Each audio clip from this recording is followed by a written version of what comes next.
most of the seniors are not, I can assure you of that. But our project is actually going to be Dronelivery. So we like to call it the next gen mailman. Myself, my name is Taylor. We have Oscar and then Melissa. And we'd love to tell you what we worked on this year. Alright, so our initial goal for this project was to make a mail delivery system that would be easier, faster, and more efficient, and upon that also autonomous. So that's why we decided with a drone delivery service. So we wanted to make something that would impact the community and also help schools with delivering mail. So our main inspiration for the project was, first of all, it combines many different disciplines of different engineering fields. So that was super appealing to us. And also drone technology is becoming very prominent for various tasks like as labeled there, mapping, surveying for construction purposes, Amazon's delivery services with their autonomous drones, and many other type of things. And then also, it's a really good entry point to getting into drone development because it has a very strong community with lots of documentation, user support, and even some professional help. So we definitely utilize a lot of that to help get our drone running. Alright, so some of the benefits of Dronelivery is that it provides more advanced and efficient ways to deliver mail, like the ability to deliver paperwork or documents much quicker. So Dronelivery is going to use a mobile application that makes it much more simple, easy to use, and it eliminates the need for a person to like walk and have to go all the way to another building and waste time. When you can just request a drone and then have it cycle for you.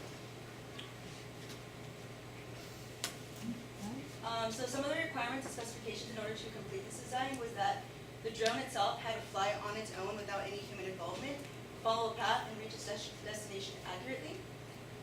Each box, one being the mailbox that receives the mail, and the other being the drone box, which is carried by the drone, would have to automatically open when it knows that it is landed correctly at the right station.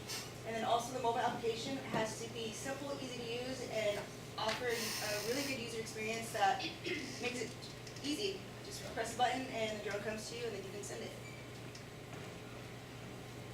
So there are three main components to the system. One being the drone that we use using a Pixoc flight controller. The other one being the drone box, which is this right here that's attached to the drone and carries the mail. And then the other one is the mailbox that receives the mail. So my personal part of the project was working on the boxes and making sure they would be able to send to each other, make sure they can deliver and receive the mail. So in this, even though the functionality of the boxes are pretty much the same, we need to be a little bit aware of the materials that we use, seeing that the drone box would want to be light and durable since it's underneath the drone and it will be what it's landing on. And then it needs to be centered, weighed, and very light so it won't throw off the stability of the drone as well. Whereas the mailbox, why not be a little aesthetic? You know, we still want to make the campus look nice, and then it also should be sturdy and safe. So that's why we end up going with the acrylic material. And then the dimensions, we wanted to initially have 5 slots here, and then we'd have the electric components on the side. So it'd be 10 by 10, and the standard mail size, you know, the standard mail, not the manila envelope, so we can do small packages as well.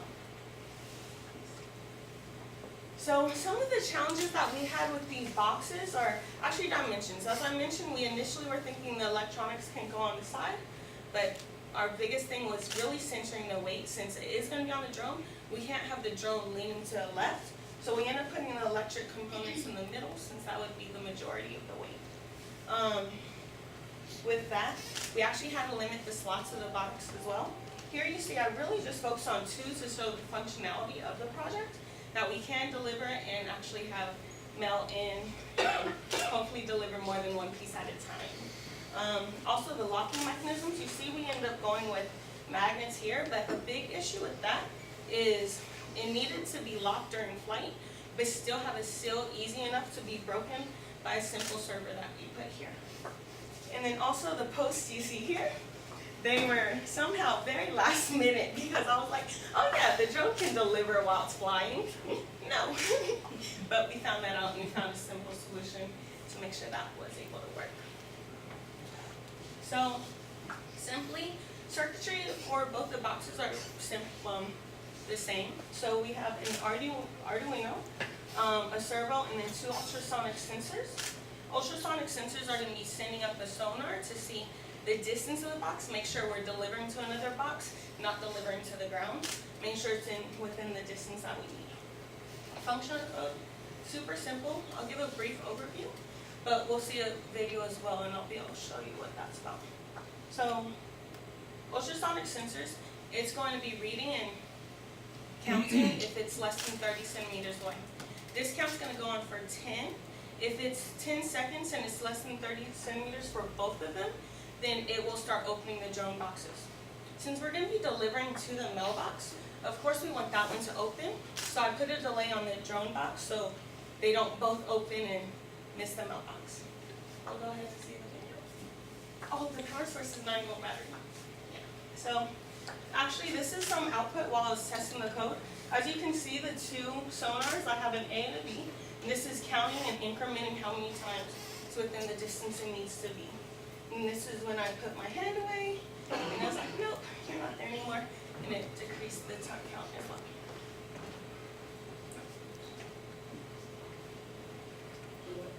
So here, we're gonna act like drones flying it in. It was put on the posts, and here they are within 30 centimeters as I set the code to be.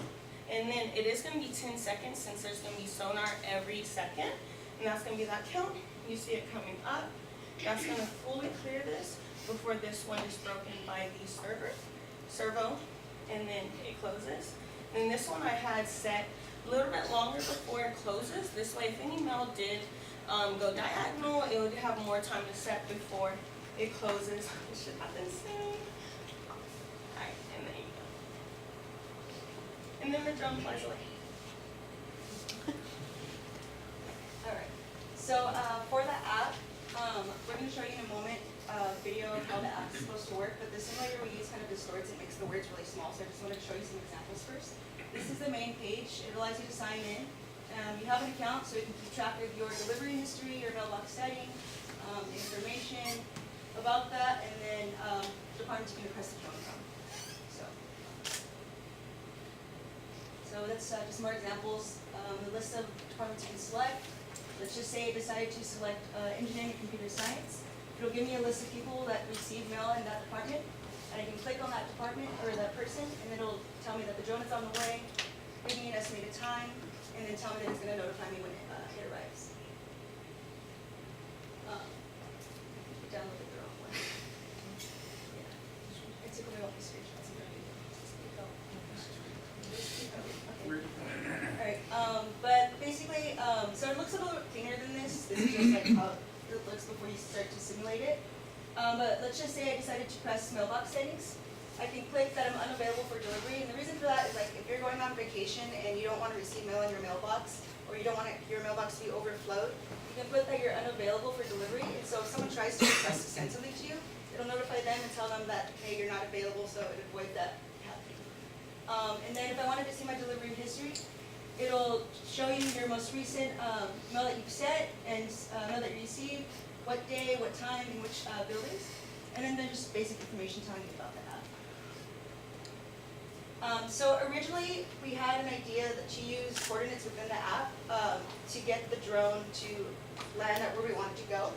But we couldn't figure out how to put coordinates in the app. So instead, we decided to use waypoints, which are pre-programmed paths that we put on the drone, and the drone will just follow that path and get to its destination. So we bought a Bluetooth adapter to try to get the app and the Bluetooth connected so we can establish that connection and get it to respond to each other. But with the Bluetooth adapter that we got base connection, but if we couldn't get access to certain features that we wanted, like programming the waypoint files. Now we're talking about the actual drone itself. So the flight controller we decided to go with was the Pixhawk 2.4.8. The main reason we decided to do this was it's designed for different RC devices like fixed wing, quadcopters, and boats alike. And also it's much more powerful than Arduino and has better support for exactly like the diagram on the right. So the Pixhawk itself, it has built-in accelerometer to be able to tell its speed and where it's going, a gyroscope to make sure it can keep itself stable, and a magnetometer so it knows where true north is and how. And also, I didn't put it, but a barometer that tells its altitude after it passes about 5 meters. And then, so the schematic on the right here, as you can see, it shows all the functional components of the drone. So there's a GPS that's constantly sending information to the drone, telling it where it is and where it's going to need to go for its next waypoint during an autonomous mission. The switch buzzer is just for users. The switch is to arm the drone, and the buzzer will beep to let the user know what's going on, if it's okay, if it's having error. And the PPM sum receiver and the receiver is pretty much encoding different pulse width modulated signals with the PPM encoder, which is positionary pulse modulation, which just allows multiple PWM signals to be sent through one receiver. And then on top in the green, you can see all our electrical components, or our main components, with a battery communicating with the Pixhawk via a power module, which will let the Pixhawk know how much battery is remaining and how much battery it needs to send to the ESCs, which will be driving the motors, which, yeah, they're on there on the right. And then the ground control is pretty much how you are controlling the drone, where you always need to have a type of remote control to initially set up the drone, and then once that's set up, you can send it on autonomous flight afterwards. And then with the mention of ground control stations, ground control stations are different types of software which allow you to manipulate different parameters of the drone, change its settings and stuff like that.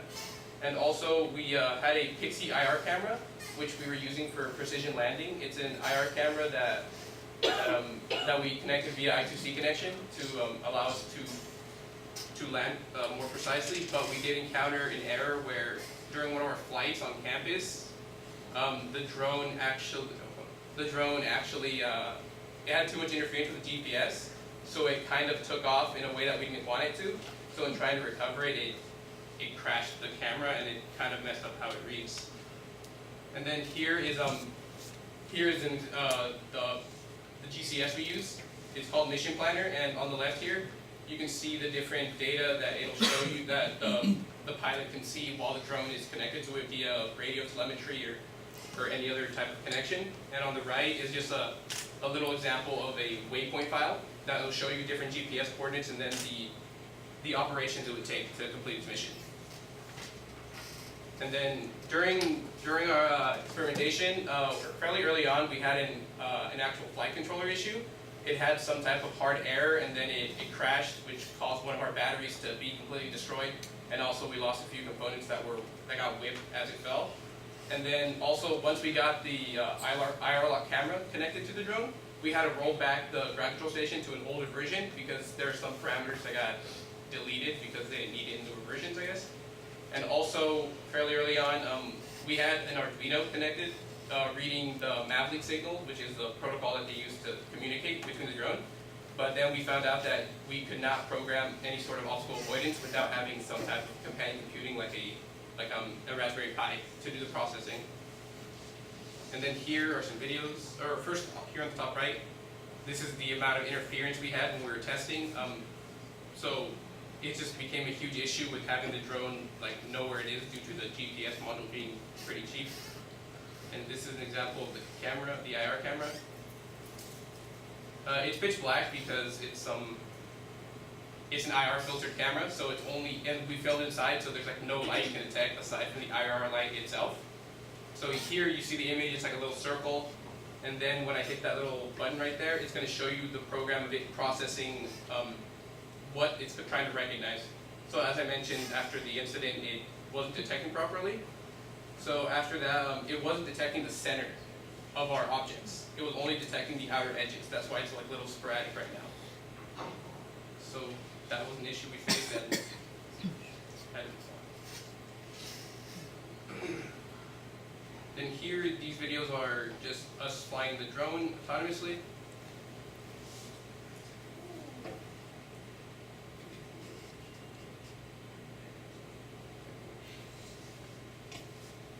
Alright, so this is us flying the drone. We have it set up currently outside of the gym, the gym. And then here we have to arm it and then set it to autonomous mode. It's a simple flight. It just flew to 3 different waypoints. And it also always tries facing the direction of the waypoints it should be flying towards. And then Tail it with the camera. yeah, so unfortunate, but It's okay. Here we had, I just wrote the waypoint wrong. I set it to fly to 10 meters, so it tried to take off even higher. So I had to send it back into manual mode to land it.